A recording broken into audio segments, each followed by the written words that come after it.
இதுவரைக்கும் கோர்ட்டையே பார்க்காத குடும்பம் இதுல கோர்ட் நுழைஞ்சிருச்சா? என் குடும்ப விஷயத்துல எப்படியோ கோர்ட் நுழையலாம்? கோவிலுக்குள்ளே நுழைஞ்சிருக்குதே. கோவில் யானைக்கு எந்த நாமம் போடுறதுன்னு கோர்ட்டு தானே தீர்ப்பு சொல்லி இருக்குது. குடும்பம் ஒரு கோவில் இல்லைங்களா? கொஞ்சம் புரியும்படியா சொல்லேம்மா. ஆயா, நம்ம ராதாவுக்கு தாம்பத்திய உறவுல இஷ்டம் இல்லையா, அதனால தன்னை கட்டாயப்படுத்த கூடாதுன்னு கோர்ட் மூலமா உத்தரவு வாங்கியிருக்கா. அந்த உத்தரவை நான் உடைக்கிறேன். அதான் முடியாது. என்னதான் கணவனா இருந்தாலும் தாம்பத்திய உறவு தனக்கு பிடிக்கலன்னா கட்டாயப்படுத்த கூடாதுன்னு சட்டம் இருக்கு. இப்போ அந்த சட்டம் உங்க மனைவிக்கு சாதகமா இருக்கு. அந்த சட்டத்தை மீறின கற்பழிக்க முயற்சி பண்ணதா உங்களை 10 வருஷம் ஜெயில போட்டுடுவாங்க.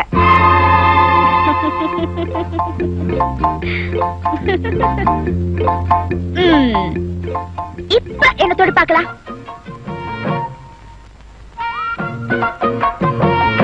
நான் உன்னை தொட்டாதான கோர்ட் அவமதிச்சதாகும். நீயா வந்து என்ன தொட வைக்கிறேன்? தொடரதா? ஆமா, உன்னை நான் தொட வைக்கல. நான் தெக்கத்தி கல்ல இல்ல. சேலஞ்ச்.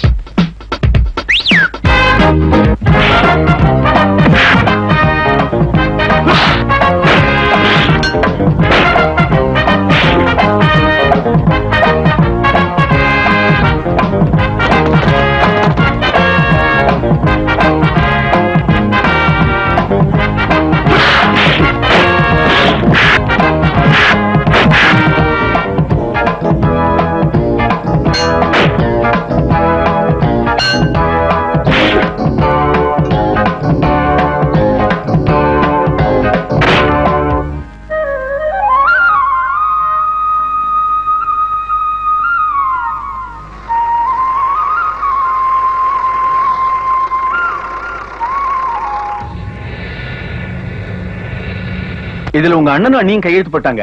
நீ கையெழுத்து போட வேண்டியதான் பாக்கி. ஆமா, உன் ஹஸ்பண்ட் எங்க? வெளியே இருக்காரா? ஐம் சாரி, கூப்பிடமா. எதுக்கு? அவரும் சேர்ந்து கையெழுத்து போடணும். அது எதுக்கு கையெழுத்து போடணும்? புருஷனும் பஞ்சாதியும் சேர்ந்து கையெழுத்து போடணுங்கிறதா இந்த உயிரிலேயே முக்கியமான ஷரத்து. அது போடலன்னா சொத்தை பிரிக்க முடியாதம்மா. போச்சுரா, ஏற்கனவே கோணவாயி, இதுல கொட்டாயி வேற.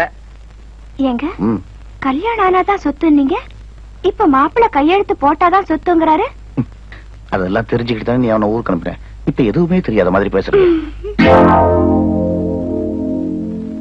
சார், இந்த மாப்பிள்ளை தம்பி இருக்காரு, அவர் கொஞ்சம் கூச்ச சுபாவம் உள்ளவர். இப்படி வெளி இடத்துக்கெல்லாம் வரமாட்டாரு. நீங்க யார்கிட்ட கொடுத்துட்டீங்கன்னா நானே கையெழுத்து வாங்கி கொண்டாந்து கொடுத்துருவேன். இந்த கையெழுத்து போடுற இடம் கொஞ்சம் பெருசா இருக்கணும். ஏன்னா அவர் கையெழுத்து பெரிய எழுத்து விக்ரமாதித்த மாதிரி அவ்வளவு பெருசு. மாப்பிள்ள அவங்க கரிசப்பட்டி கல்லவா போயிருக்கிறதா கேள்வி. அட நீ ஒண்ணு, கரிசப்பட்டியா இருந்தா என்ன, காரியாபட்டியா இருந்தா என்ன? காரியம் ஆகணும்னா கடலுக்குள்ள கூட போக வேண்டியதானே.